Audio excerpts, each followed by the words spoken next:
Paranormal in Pennsylvania may discuss topics such as suicide, murder, and other potentially upsetting things. Listener discretion is advised. Hello, and welcome to Paranormal in Pennsylvania, where we discuss history and hauntings. Today we have some very special guests with us of WTC Paranormal. They're a paranormal investigation team. Guys, introduce yourselves. Hi, my name's William. I'm the director of WTCW Paranormal, and I'm excited to be here on the podcast today. Yeah. Hi, I'm Ray. I am the, resident psychic. William asked me if I'd like to work with him on some of his investigations, and I said sure. So I also have my own website, mypositiveplace.org. Great, yeah. And we can link stuff too. So everybody, if you're interested, go check them out, follow them, follow everything. There's some YouTube videos of their investigations. So definitely go check it out. Very interesting. And if you like our podcast, you're bound to like that. So we are so grateful for you guys coming on. First, I just want to know what got you into this. And I'm sure you'll have very different stories about what got you here. Okay. Larry, do you want to go first or? Yeah, probably mine's a little bit shorter. I was born with supernatural gifts. So just being, clairvoyant and clairaudient, and just decided to share my gift after years of research and feeling comfortable that I could deliver good and accurate messages. I opened my own business, and then William reached out to me and said, like I said before, would you like to join me on some investigations? So I'm obviously into all the spooky supernatural stuff. So that's what happened. So I've been with him on a couple of investigations. And as for me personally, the reason I founded WTCW Paranormal, WTCW it's the first initial of the 4 founding members: William, Tate, Chris, and William. There's 2 Williams in the group. And I'm the first. What got me into the idea of making the group was from around the ages of 7 years old to 11 years old. I experienced a very intense haunting in a house where the 2 previous homeowners had passed away. And as I got older and moved out of that house from around 12 to 15, I adopted the standard ideology that ghosts aren't real. And if you believe otherwise, then you're a kook. And then I came to the conclusion on my own. I was thinking back on the experiences I had, and I decided that I wanted to see for myself if the paranormal was real.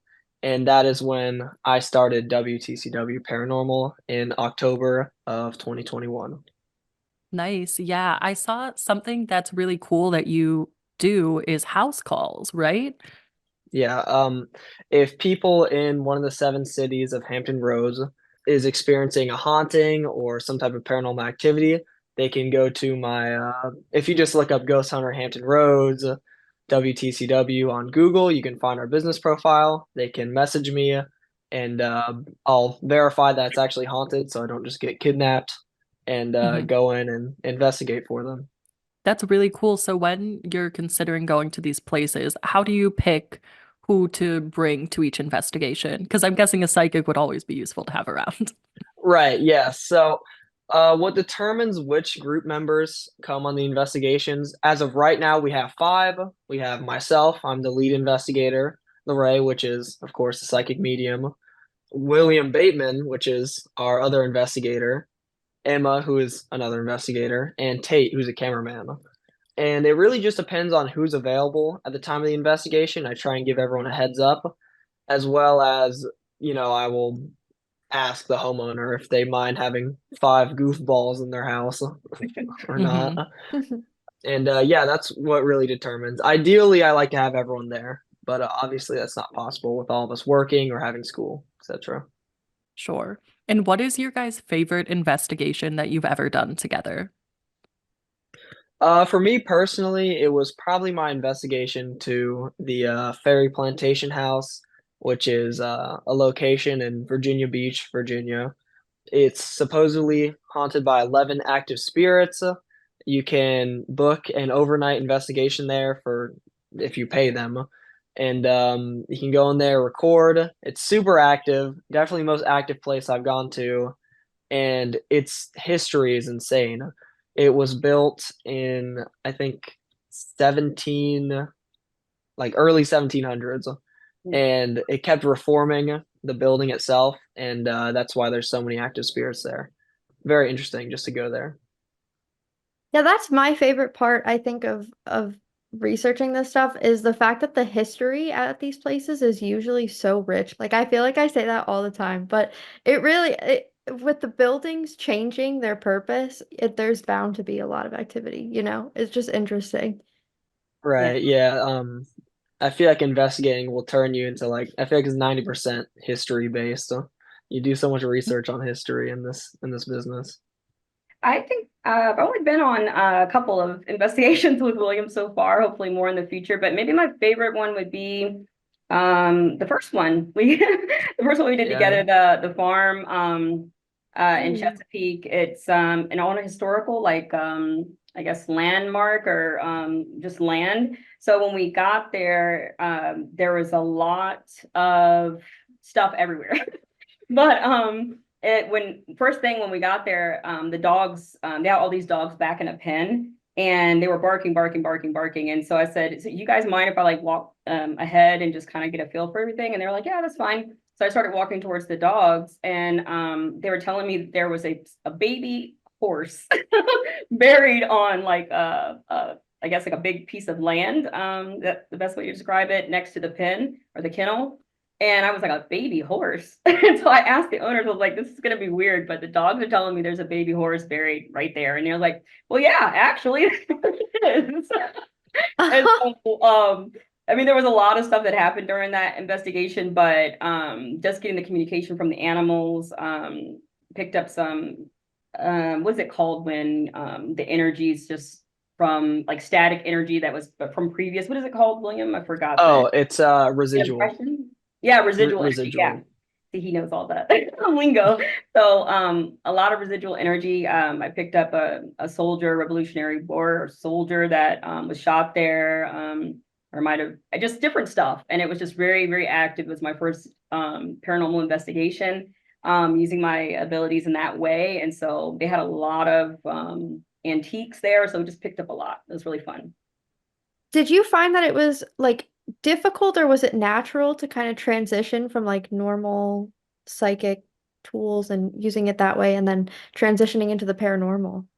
Actually, no, not really, because I've always got messages and saw spirits ever since I was small. So just learning over the years how like what the message was, knowing the difference between a ghost or an residual energy, like William just said, just already having that information, and so just kind of applying it. I was a little nervous just because it was different out of my wheelhouse, but it was pretty good, I think. Yeah. That's As so well as the fact, cool. yeah, as well as the fact it was one of the team's first house calls as well. So I was trying to be on my A game as well. Yeah, and how did you hone that gift? I mean, you said since you were young, I'm sure that that takes a lot of practice. Yeah, I think for the most part, just believing and knowing what you're feeling. Like you, luckily for me, my mother was also intuitive or psychic. She had gifts, and so did my grandmother. So I did have her to teach me some of the ins or out, but most of it comes from believing in what you're picking up and then knowing how your spirit guides communicate with you personally, because everyone, communicates differently with their guides. So once I got past being scared and figured out what the signs and symbols were for me, from my specific guides, then I just learned as much as I could about like different types of hauntings, experiences, things like that, and then the rest was history. Yeah. And what about you, William? How did you hone your interest in this into, being able to start a paranormal investigation group? Now, for me personally, it was very easy starting the group itself because ever since I experienced that haunting when I was a kid, I had curiosities about the paranormal, and I had my four childhood friends, William, Tate, Chris, William, who shared that interest to an extent. At the time when we first started, William was a skeptic, and as were the other two members. So I was just like, hey, what if we started a paranormal group and started making videos out of it? And we were all 15. We are like, yeah, that sounds cool. Obviously, they didn't take it as seriously as I do. I really wanted to turn it into like a business. They were more so like, yeah, this could be a fun thing to do. But, now they're still in on it. And what got me kind of refined with my knowledge of the paranormal and demonology and things of that sort is just reading books like, what's it called? Pigs in the Parlor, which is a book about demonology, The Lesser Key of Solomon, which is a grimoire about demonology, and just watching paranormal shows and seeing how the professionals go about doing things. So that's what really got me into it. Great. And what are your guys' favorite tools to use on an investigation? So for me personally, I've found myself, and obviously other investigators might disagree with me on this, but I think I like to call it measurable phenomena is what I like to call it. Things like EMF readers, temperature reading devices, sorry, motion sensing devices, as well as like touching devices like cat balls or devices on your phone that can do things like that.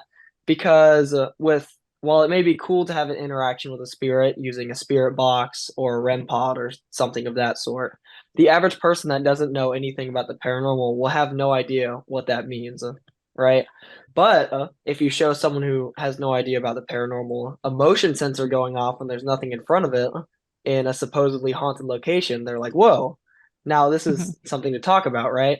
And I think I call it measurable phenomena because it's measurable. A 10-degree drop in temperature is, you know, outside of vents and things of that sort are it's a phenomenon. It really is. And you can show that to anybody and they would find that interesting. That's just my favorites personally.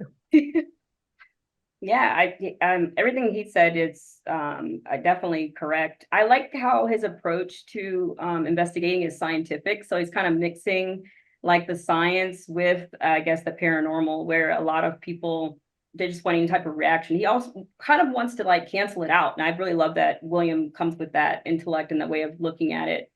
So I don't really have. I think if I had to pick one, probably the what is it, EMF reader. I Enough, like yeah, yeah, yeah. first I go in just kind of raw and just want to feel for myself, like, like when we did the last one with the murder house, like just feeling like, okay, this hallway feels, like there's something here that happened here. And then Mhm.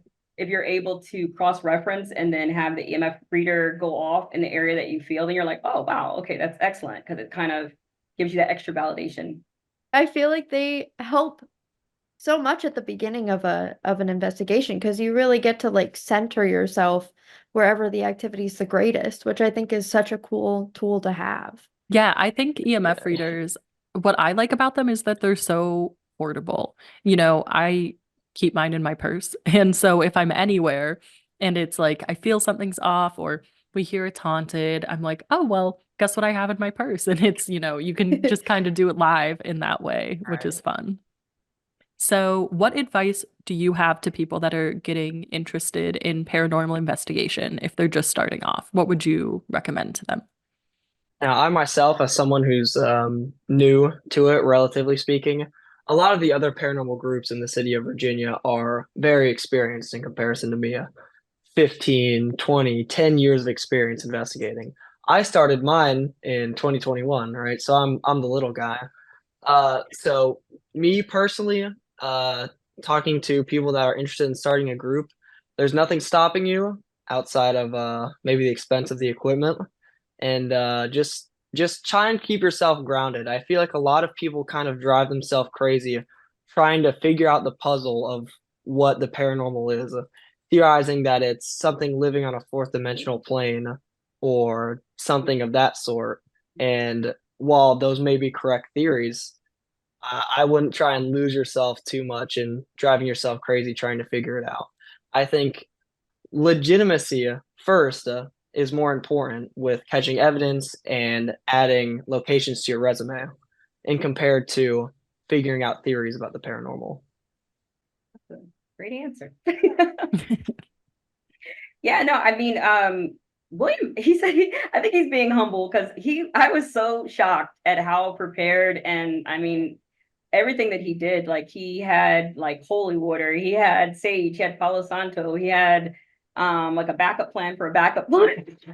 And I thought that that was really great. So like anyone that I think is getting into it, even though I'm not experienced, I know as far as just doing psychic work, you do have to protect yourself spiritually. And obviously, you know, for safety purposes too, kind of vet and the best you can the people that you're going out to work with, because they're, you know, we live in a crazy world. So safety first, and then err on the side of like, I guess, not believing, you know, what you're seeing, as opposed to just, you know, I felt a cold breeze, it must be this, and you know, just jumping to conclusions. And just be prepared. Like I said, if something could possibly happen as far as like spiritual attachments, a negative, like I guess if it was the place is super active and there's a big haunting, then you might need some whatever your spiritual preference is or religious beliefs that you call on for protection, you would need to definitely hone in on that. Yeah, I think that's a really under acknowledged part of all of this. I mean, we always talk about it when we go places. One, setting our intention just to be positive before we walk in. But also the protection and, you know, the cleansing afterwards. And while we're there, making sure that we're taking protective steps. I think a lot of people think, oh, ghost hunting, it's fun. I'll just go do it or whatever. And it's like, if you're uneducated, and even if you are educated, you might not know what you're going to be dealing with when you get there. And the attachment is a very real and frightening aspect of it. Yeah, definitely. Right. Yeah, we had like a historical place where if people picked up rocks from the parking lot and took them home, they would end up feeling these hauntings. And they're tiny little pebbles, you know, to the point where people were like bringing them back and putting them back in the parking lot. So it's seriously the smallest things could have something attached to it. Yeah. In the vein of frightening stuff, what is the scariest experience that you guys have ever had with the paranormal that you feel comfortable sharing, of course? Now, I'm willing to essentially share everything when it comes to ghost hunting personally, because there's not anything that's too personalized that's ever happened to me. I think the scariest thing that's ever happened to me was one of my first investigations. I'm once again going to bring the Fairy Plantation House because that place was just so active. I was with myself, Tate, Chris, William Bateman, and William Bateman in particular at the time didn't believe in ghosts at all, which I personally do like to have the input of skeptics on my investigations to try and keep me grounded. You know, speaking on the note of what I was saying earlier about try not to lose yourself too much in the ghost hunting stuff because people aren't going to take you seriously anymore if they just view you as like a tinfoil cap, you know, crazy conspiracy theorist. So I like to try and keep myself grounded. And William Bateman at the time was a skeptic, did not believe in ghosts, and he was sleeping in the living room of the location. And we were in a different room, and he says he's tired. He wants to go to sleep. He goes to the living room on the couch, goes to sleep at the Fairy Plantation House alone because he doesn't believe in ghosts. He doesn't care. He's like, this isn't a big deal. About 20 or 30 minutes later, he comes running out to me, Tate, and Chris and saying, something picked my leg up and dropped it and it woke me up. Something picked up my leg. I felt my foot drop and I just woke up. And I was like, oh my God. I was like, really? And he was like, yeah, yeah.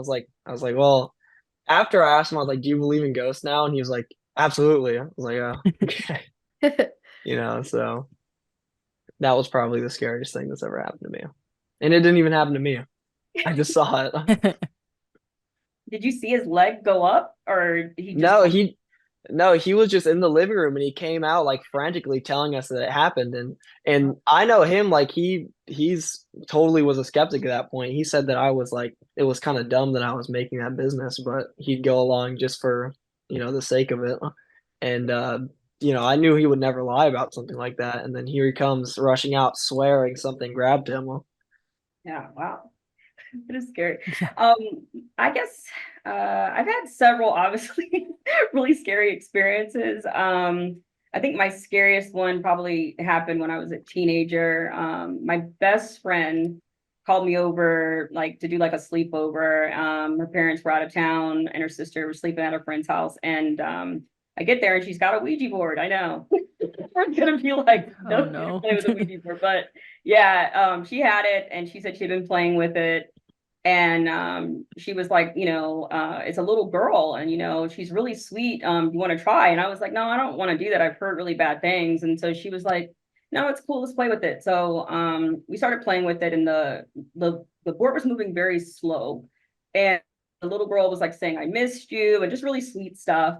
And so I kind of tried to vet, like I said, I like to be skeptical. I was like, what year were you born? And then she told us, like, I don't know, I'm just gonna use a rounded number, but like it's 1820 or something. And so I was like, how did you die? And then she said that she was drowned, her father drowned her. And then later on, I asked her, I said, what year did you die? And she ended up giving me a number that was like 1843 or something. And I was like, hold on, that doesn't make, you said you were 7 or like that's not Yeah. wrong age. And so she went ha ha ha. And so I was like, okay, that's kind of creepy, but whatever. So my friend kept playing with it and the little girl was on the board. She said that there was a man there with her and she had to go. And we were like, that's weird. And my friend who had the board, she's like, no, no, no, don't go. I want to see you. Show yourself. Show yourself. So she was egging her on to show herself. And then she's like, I'll get in trouble. And then she's like, you won't get in trouble. Just show yourself. And we're both telling each other that you're moving the board. And then she was like, I'm not moving the board. I was like, okay, sure. And I was like, so if you are a little girl and you're from Puerto Rico, then you speak Spanish. So I asked her in Spanish, like, what part of Puerto Rico is she from? And my friend didn't speak Spanish at all. And the board actually spelled out Rio Piedras, which is a part of Puerto Rico that you wouldn't guess. Most people would say like San Juan or something. So I knew then that the board was really moving by itself. She kept egging her on, saying, show yourself. That she finally said, okay. And then the little planchette did like a figure 8. And then all of a sudden it darted to like saying no. And then it started spelling out curse words. And it called like me, bitch. I don't know if I can say that word on your show. And then we were like, who's a bitch? And it spelled out my name, and then I said HOE. And we're like, who's a Yeah. oh, and then it said my friend's name, it spelled her name, and then it said DIE. And then we're like, who's gonna die? And then it said my friend's name, and she got upset, slapped the board, knocked it over. The cat hissed and ran out the room. And we closed the door behind the cat. And then all of a sudden the door started like jerking by itself, like someone's trying to open the door. And I was like, oh my God, something's here. And so we went to go try to like put our body weight up against the door. It was knocking us off the door. Whatever that was like literally bam, bam, bam, like knocking us back off the door. And I didn't know what to do. I was so scared. We were like crying. All I knew was to say like the Lord's Prayer 3 times and it stopped. And we were like sitting there like, oh my gosh, it's over. And so we looked around and I was like, someone must have broke in. So we go downstairs, we open the door slowly and there's no one in the house. All the doors are locked. The windows are your bolt. Nothing's disturbed at all. And so from then we knew that it was like a spirit. And yeah, and it slowly scared me and I never played with it again. I definitely should have known better, but I've seen things levitate by itself in the middle of the air. I've seen a lot. So that was probably the scariest one. So don't play Ouija boards. That's terrifying. I mean, from a young age, my mom always said that to me. She was like, do not play with the Ouija board. You don't know what's going to be on the other side. And my family is very like open to the paranormal. And to this day, I won't even have like Ouija themed decorations in my house, like same. nothing that could be spelled out. I steer clear. That is so crazy. And what did you guys do to finally get it to go away? Unfortunately, we really didn't. It was her childhood home. So basically she saged and like prayed, but she was still having lots of activity. Even to this day, her dad still lives in the house, obviously, and he says there's still the doors opening, closing, things moving around, dreams of like something choking him. He had red marks on his neck. And so, like, again, that's like definitely, I wouldn't call like that, whatever that was. I don't think it was a ghost. I think it was a demon, because of the energy and everything. Wow. Yeah, that's terrifying. Oh. During your mid-story, I had to like look at my camera because I felt like something was behind me. I was like getting freaked out. I was like, uh-oh. Yeah, and I condensed it. I shortened it. I didn't want to, make it too long and drawn out, but it was extremely scary. Yeah. Yeah. Yeah, Erica, there's that Hail candle up there if you want to light it if you're feeling skeeved out. It's Oh on the desk. yeah. Yeah. Yeah. We normally light again, protection's important. When we're recording, we normally light our Hail Mary candle because it's like you never know what you're gonna get. Yeah. Yeah. Wow, that is so startling. So you are definitely team no Ouija board then. Yeah, I definitely I'm actually team. I think if you don't know what you're doing, like again, when William's done tons of research, he's prepared for worst case scenario. That's so important. I would never encourage anybody to do anything with blood rituals or Ouija boards. I think those are no-go zones for me. I wouldn't recommend it. Sure. Are there any places that you guys would not go? Because that's No, something we talk about a lot on our podcast. It's like some places we're like, no. So you're saying no, no, you'll go everywhere. no. Maybe my other team members will not want to, but I personally, for the sake of research and also because of my own experiences, I think that it is a-okay to investigate essentially anywhere as long as you are educated about the location, are protecting yourself properly, and are just not afraid of doing so. I think the problem is once you do a lot of research on demonology, you realize that most of the times when people get demonic attachment, isn't because the demon spun the globe around and landed on one spot and was like, I will mess with this guy right here. It's because they're showing fear. They're showing something that the demon can feed off of them. So if you go into a location being like, I don't know if I want to be here, then the demon's like, oh, look at this guy. Well, that's not good news for me if we ever do an investigation. Yeah. Yeah. I don't think I would want, there's a place in France where I guess it's the catacombs. Yeah. I would never want to go to the Oh, underground catacombs in France because one, I don't like closing space. And two, Mhm. I just feel like with all of those bones, like it's just too much energy. It would be overwhelming. I get overwhelmed. Well, not as much as I used to when I was younger, but just being around a lot of spirits or spiritual energy, I mean, it'd be muddled. I don't think you would really probably be able to narrow down like what's what. I just think it would be very overwhelming and you're in a confined space. So I just Mhm. wouldn't want to do that. I thought you were gonna say that there's like demonic presences there because I'm supposed to go there later this year. I was like, oh, thank Are you God I serious? asked her. Yeah. Are you really serious? Yeah, we're That's my the one husband, he place. said Like, the yeah. other. Yeah, Yeah. that just randomly popped in my head. I was like, the catacombs. Yeah, that's. I can imagine for you that must be so overwhelming. Do you feel overwhelmed at like concerts, like large crowd I settings? did. I did used to get a lot of information again, and when you don't realize, and this is for anybody, I guess, that has spiritual gifts and they don't know how to use them, you'll end up getting a lot of anxiety just because your body is still going to feel that vibrational energy. It's going to still pick up impressions. It's just that you can't make sense of it. So it's really important to embrace your gifts and try to understand what's being conveyed because it's just going to make you more high strung. But I don't really get at that overwhelming feeling now that I'm older, but definitely when I was younger, it was so hard to like be in like concerts or really crowded places because it was literally like picking up information off of each, person. And I would be with my friend and I'd be like, that woman over there, her dead husband wants to talk to her, whatever.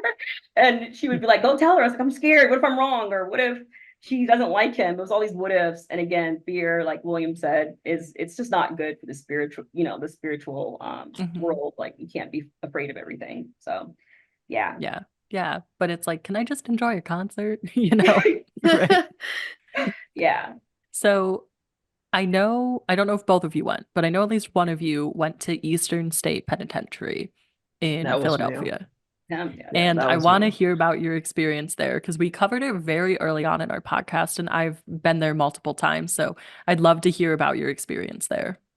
Well, please, I will. So I had actually a very unique experience with Eastern State Penitentiary that I think a lot of people would not like for me to talk about it, right? But I will summarize this. I went in when they were open. I tried to contact them myself for an investigation. I'm no Zach Bagan, so unsurprisingly, they said no, which was Mhm. fine. So I was like, well, I'm going anyway. So I waited for their Halloween night event to occur. So I actually ended up going in October of 2022. So I went in with the objective of this, since I was not able to investigate, since the Halloween Nights event is very public, my idea was to one, film the experience of the Halloween Nights event, just for the fact, well, I'm here, why not? Also, to interview staff about their experience, Hmm. as well as just get a general vibe for the location. I'm no psychic medium, but I think most people, even when they go to a location with very thick spiritual energy, they can feel it. It's almost like a weight on your chest, for most people. So that's what my objective was going in. And the results I got were very surprising, even though I wasn't expecting much. So I went in and went through the whole experiences, did the haunted houses that they had there, and also did the audio tour and stuff. And when it came to interviewing the employees there, I actually got very, very interesting responses that I was not allowed to publicize. For example, I did a tour of, I think, the C wing of the building, and afterwards, our tour guide led the group out, and I was waiting to get her alone. I walk up to her. I was like, "Hey, would you mind if I asked you a couple of questions about this location?" And they're like, "Sure. What kind of questions do you want to ask?" I was like, "Do you mind if I film?" She's like, "Yeah, you can. Just let me know what question you're gonna ask." So I say, "How long have you worked here?" They say, "Oh, about 2 years or so." I'm like, "Okay." I was like, "Well, Eastern State Penitentiary, one of its main attractions is the fact it is, well, one of the most haunted locations in America. Have you, over the past 2 years of working here, experienced any paranormal activity?" They're like, "No, I work here almost, every day of the week, and I've actually never seen anything remotely paranormal at this location." I was like, "Nothing, no noises, no bad vibes, no sounds, nothing." They're like, "Nope, nothing." I was like, "If I were to ask the other employees here, would they have the same answer as you?" And she said, "Yeah, for the most part. When I started working here, I asked them the same thing, and they said no." And I say, "Okay, well, that's fine. I'm not disappointed with your answer, but can you essentially have that exact same exchange with me, but on camera?" They're like, "Unfortunately, we're actually not allowed to disclose that the location is not haunted for promotion purposes." And I was like, "Oh, okay," That is which was, wild. yeah. Yeah. And I was like, "Oh," I was like, "I'm not gonna hold you for too long," because she was a tour guide. So I said, "So all the places or all the investigators that have come here to investigate, Zach Bagans, everyone that's came here, it was all just fake?" And she was like, "Well, I don't know that. I wasn't working there. I'm just saying I don't think it's haunted, and they recorded here and got evidence, so you can make that connection yourself." Mm. That's interesting. Interesting. Yeah. Yeah. Just Yeah. curious, like, do you think that, I mean, I know for me, like sometimes spirits will reveal themselves to people that they know can communicate with them. So, some places that maybe are not active for one person, they may be active for like another, person. I Mhm. wonder if that has something to do with it. That's Yeah. interesting. Well, that's why I also, share that sentiment that sometimes spirits will not manifest if they do not feel welcome to do so. Mm, And that's usually speaking for like positive spirits. However, the spirits at the Eastern State Penitentiary, for the most part, were there for a reason. I mean, Al Capone was there, and I don't think in death he was a very nice guy. But that is a possible theory. But that's kind of why I asked her, if I were to ask the other employees this question, would they share the same sentiment? Because what if the person I'm talking to just doesn't believe in ghosts at all? She says, "Yeah, Mhm. I asked them the same thing, and they said they haven't had anything happen here." Wow, that's so interesting because you do hear all the time that it's so incredibly haunted. Right. Which I think that's one of their big selling points. Yeah, But on top of it just being a creepy place to be. Any yeah, I feel like Yes. any historical like dark structure that bad stuff happened there. Yeah, it's yeah, easy to Especially feel with see that. hallways. I feel like the hallways really freak me out in buildings. So, how can our listeners interact with you guys if they're interested in getting a reading or going on a ghost hunt with you guys? Is that possible? Where can they find you? You can find WTCW Paranormal on TikTok, Instagram, and YouTube, all at WTCW Paranormal. If you want to book an investigation with us and live in the Hampton Roads area, you can look us up on Google, WTCW Paranormal. and call us from there or schedule an investigation on our website. And as for Lorraine, you can find her at My Positive Place on Instagram, as well as her website. Great. And was there anything that you wanted to talk about, but we didn't ask you about? No. Okay, great. Well, thank you guys so much for coming on. Definitely go follow them everywhere that he said you can find them. We'll put links as well. And thank you guys for hopping on.